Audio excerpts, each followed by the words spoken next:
have one of our funding experts. This is Christopher Rooney. He has lots of great information for us this evening and some tips. So Chris is going to present this evening. But before we get started with Chris, I just wanted to mention, if you have questions throughout his presentation, feel free to send your questions to us and we will get to all your great questions as soon as he's finished his presentation. So without further ado, I'm going to turn it over to Christopher Rooney. Awesome. Thank you so much, Sasha. So today what I want to do is answer two really big questions. The first one being, how much does it cost? And the second one is, how does Trent University make it affordable? Afterwards, I'm going to answer any of the questions that you folks put forward.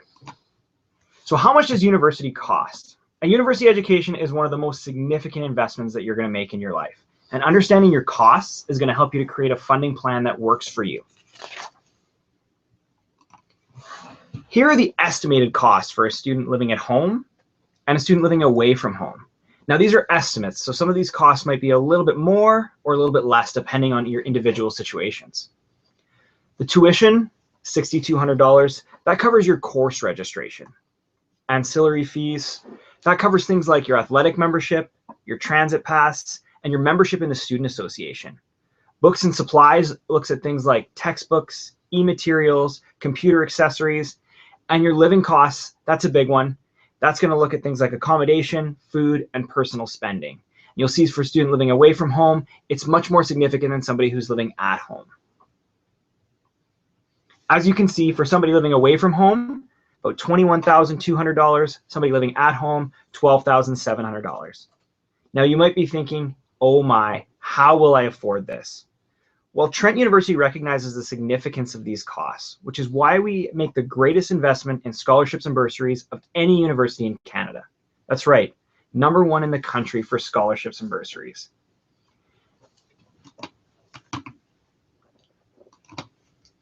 So at the forefront of our commitment is our full tuition scholarship for students entering Trent directly from high school with an average of 90% or above. This scholarship is completely renewable and is valued at about $25,000 over 4 years. Students entering Trent with an 80% average or above are guaranteed to get an entrance scholarship. 80 to 84 is $4,000 divided over 4 years, and 85 to 89, $6,000 divided over 4 years.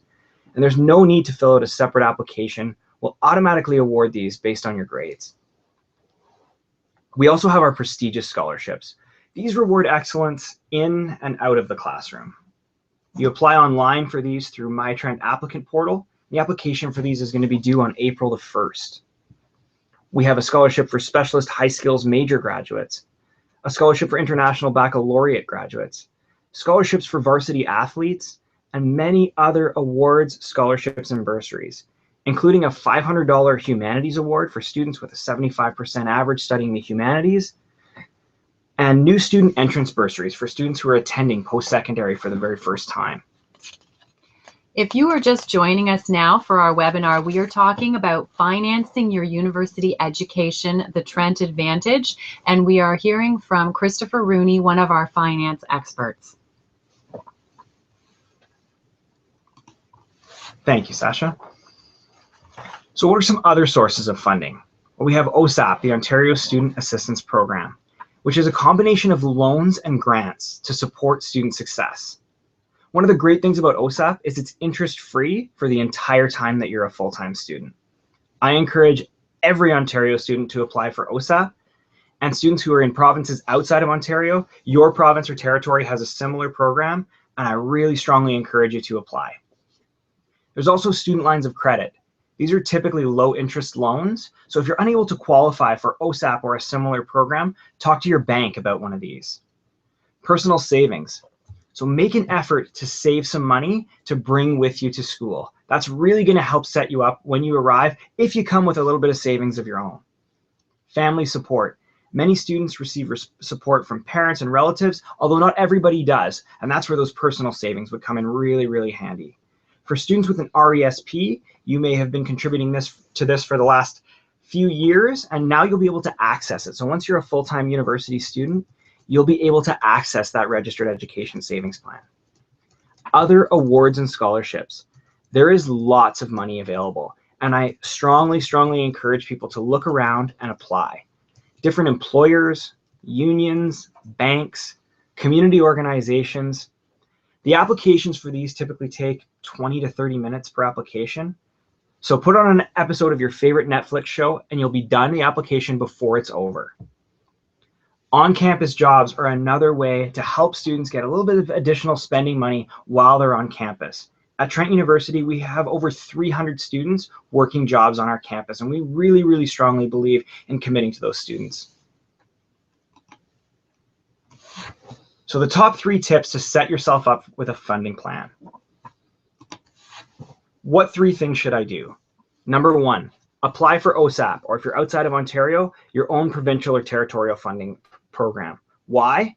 Because this is a combination of loans and grants. Grants meaning money that you do not have to pay back. As well, these loans are interest-free for the entire time that you're a full-time student. So it really, really is a significant program, and I encourage everybody to apply for it. Apply for scholarships. There are millions of dollars available to students every year, and these organizations want to give this money away. So like I said, 20 to 30 minutes could turn into $500, $1,000, $1,500. Third, talk to a Trent University funding expert. We have people here. Drop in, email us, or give us a call. We'd be happy to sit down and talk to you about creating a funding plan that works for you.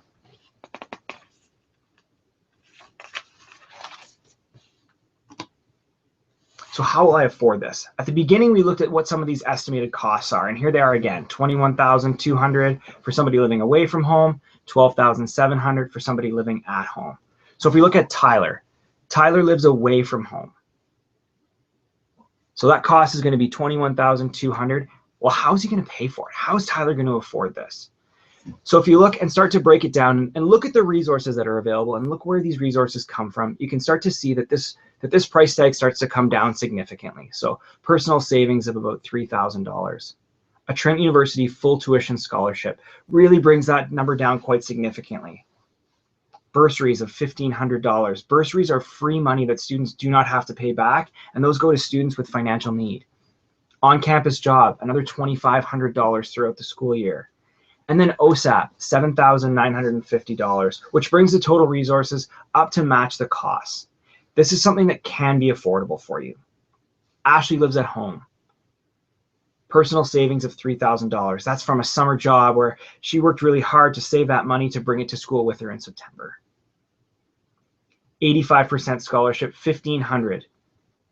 Awards and grants of $3,400. That's because Ashley spent that time applying for those scholarships from these different organizations and received the 30% off tuition grant that comes from the Ontario government. RESP. Ashley's parents put some money into an RESP for her, and she accessed that in her first year, $2,300. Part-time job, $2,500, brings the total resources up to $12,700. This can be affordable. These total costs can be overwhelming, but if you know where to access the resources, you'll see how affordable it can be.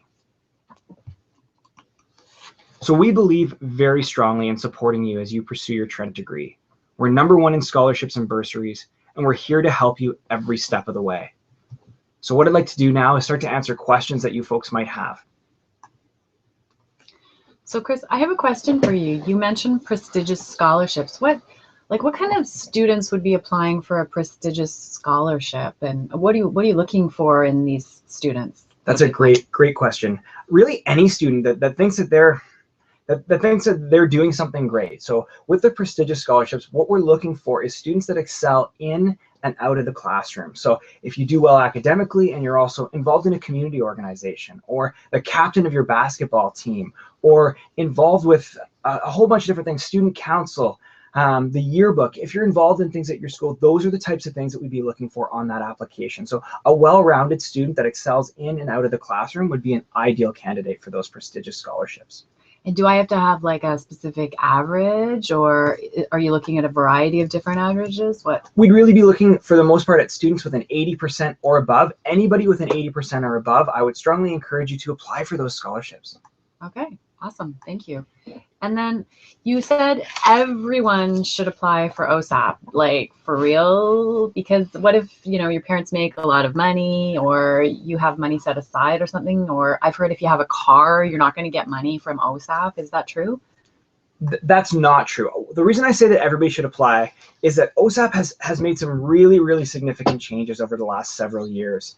And it's grown to have a better understanding of student situations and to take more things into consideration. So it's not just necessarily that there is a straight income threshold. If you make this much money or if your parents make this much money, you won't be able to get OSAP. They're also looking at, well, how many students are in that household? How many children in that family are attending post-secondary education?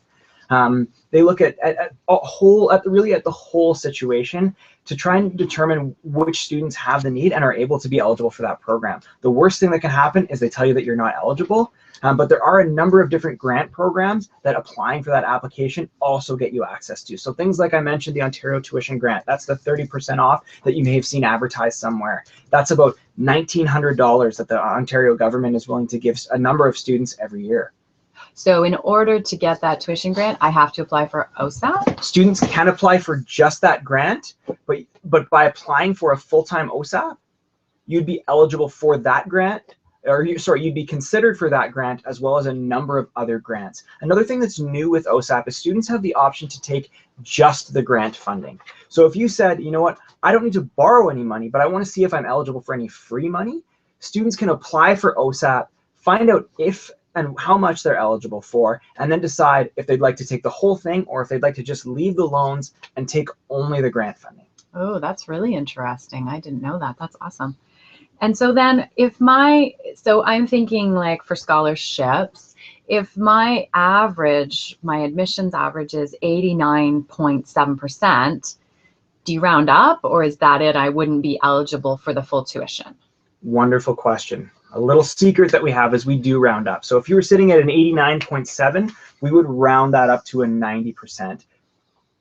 Awesome. And bring you right into that next scholarship bracket. And that would work at like that would work at 79.8, that would work at 84.9, and that would work at 89.7. Okay. Awesome. Absolutely. That's good news.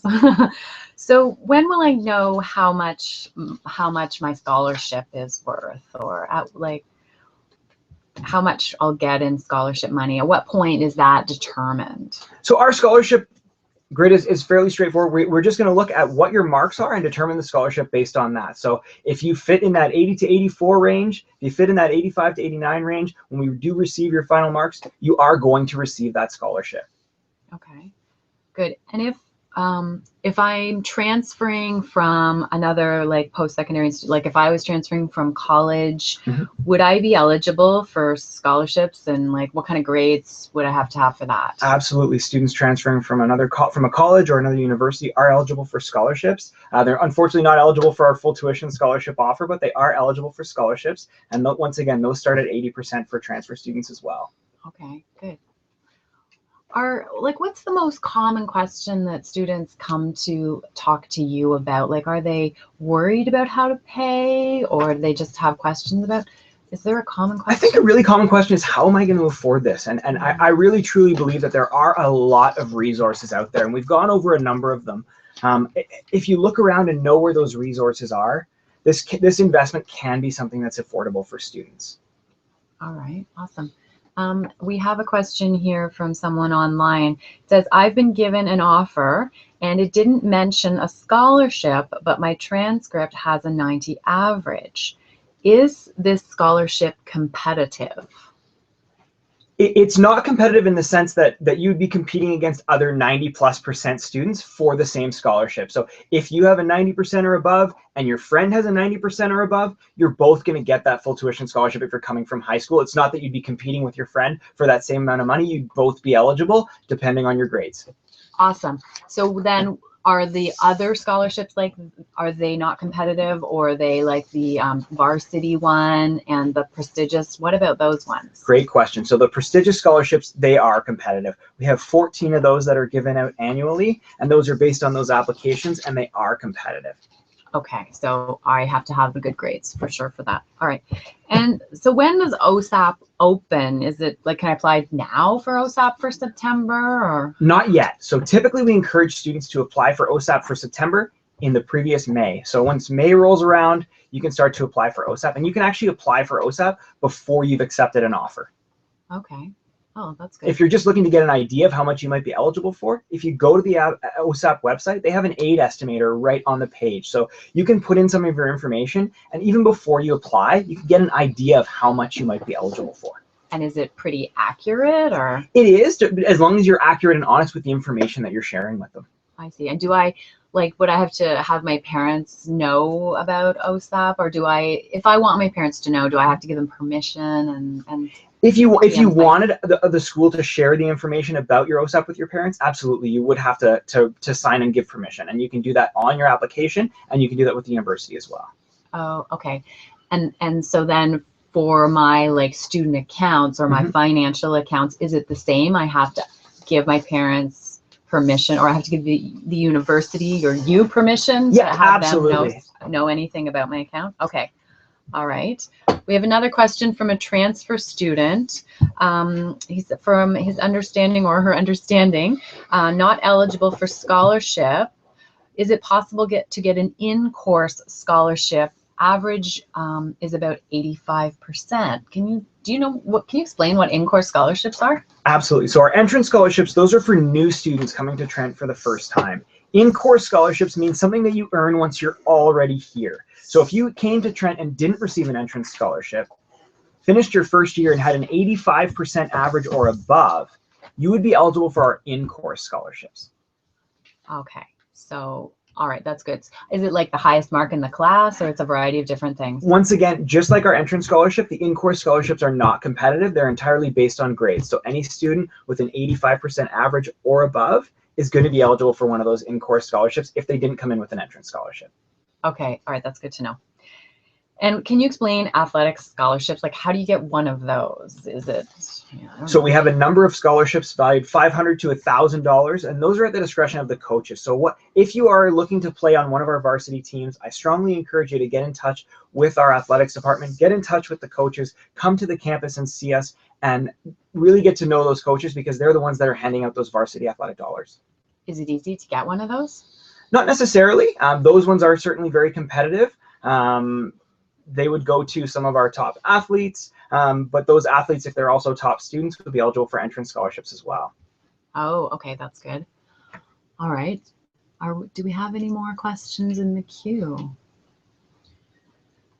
Can you go into a little more detail on the scholarships available, or where do they apply? Actually, I do have a question about the SHSM scholarship and the IB scholarship. I know there wasn't a lot of detail in the slide about it. Can you tell like how much it's worth and how people would get those scholarships? Absolutely. So those scholarships are each valued at $2,000. They're a one-time scholarship. They're not renewable like our entrance scholarship. So it would be a one-time $2,000 scholarship for your first year. And those the SHSM scholarship has an application, and the IB scholarship is going to be looking at your IB marks. So if you're an IB diploma student, they're going to be looking at your graduation marks on that diploma. Okay, and are there multiple of those, or it's just one? Each of those are one. There's one scholarship for each of those. Okay. All right, and I have to be in a specialist high skill major. You have to have that seal on your diploma. Red seal, right? Yes, on the diploma. Okay, perfect. Okay, we have a question from Mitch. We have a question from Kendall. Where should we go to apply for all these scholarships and bursaries that you're talking about, Chris? Awesome question. Thanks for the question, Kendall. For our renewable entrance scholarships, no application is necessary for those. When we receive your marks, we'll automatically assess you for a scholarship and award it based on your grades. The prestigious scholarships, you can apply for those in your MyTrent applicant portal. So when you apply, you should receive information about how to log into MyTrent, and you can find the prestigious scholarship application there. Thank you, Chris. We have another question here from a student who took 1 year off. And is that student a mature student? And what category would they be looking at for scholarships if they've just been off for 1 year? Are there scholarships available to students who have taken a year off? So typically, the first question was, would this be a mature student? No, if you've only taken 1 year off, you wouldn't fall into that mature student category. What we're usually going to look at is, what was your most recent schooling? So if you took 1 year off from college, we're going to start to look at, what are your college marks from the last time you attended? If you took 1 year off after high school, we're going to say, okay, well, what were your high school marks? And within 1 year, you'd still be eligible for those scholarships based on your grades from your most recent education. Okay, that's good. And so for students that receive entrance scholarships, we know that the first year is based on, like, the entrance in is based on their high school grades or their college or wherever they're coming from at that point. But at the end of first year of university, do they have to apply for the next year's scholarship if they're to have 80 or 90%, or how does that work? Once again, you don't need to apply for that entrance scholarship. We're going to automatically award them based on grades, and then as you progress through school, they're renewable at 80%, with the full tuition amount being renewable at 90%. So after first year, if your cumulative average is 80% or above, so cumulative being all of your courses from first year, all 5 of those courses, if your average is still above 80, you're going to be eligible for a scholarship. If you came in with a full tuition scholarship and your average is above 90, you'd still be eligible for that full tuition scholarship. Okay.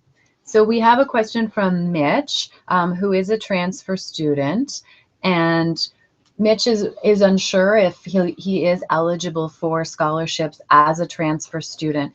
His average is an entrance scholarship, and his average is 85%. Awesome average. So how much money would Mitch be looking at transferring from college with an 85% average? So if Mitch was coming from a diploma program in college, so not just not a certificate program, it's going to be a multiple year diploma seeking program. 85% and above is going to be $1,500 a year, so about $6,000 split over 4 years. Awesome. So then if he was bringing some transfer credit, it would be over the 3 years probably. At $1,500 per year. He's getting $1,500 each year as scholarship coming to Trent. That's great. Great money, Mitch. Awesome grades. Way to go. Do we have other questions out there? Ether, thank you. Here we have one. Do you have to confirm your acceptance before you apply for a prestigious scholarship? No, definitely not. Once you apply, like I said, they're going to send you information about how to log into that applicant portal, and that's where you're going to find that prestigious scholarship application. You don't need to have accepted your offer to apply, but the application deadline's April 1st for those. April 1st. All right. That's good. And there's like an essay or something, is that right? An essay component to it? Okay, so you want to take some time to prepare and work on that and make sure you're ready with all of the components. Any other questions this evening for our funding expert, Christopher Rooney? You've had awesome questions tonight. These have been really great, and I'm learning lots too as we go along. This is super. So yeah, any other questions?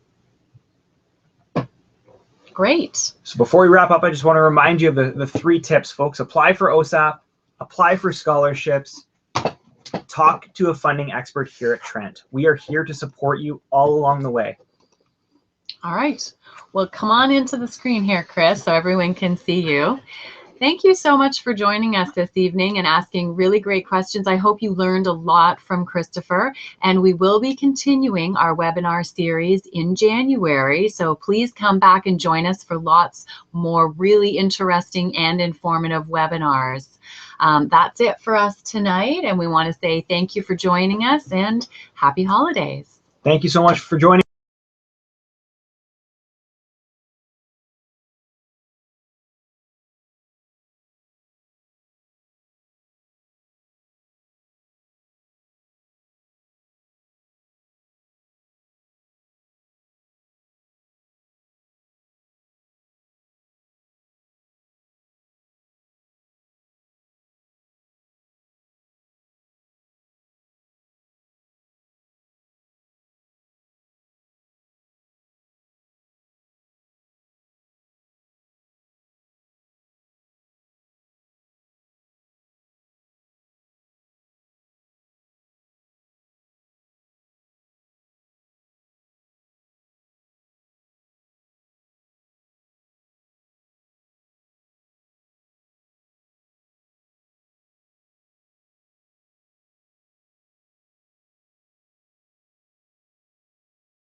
can you tell me about in-course scholarships? But he is eligible for entrance scholarships. Okay. All right. Sorry. I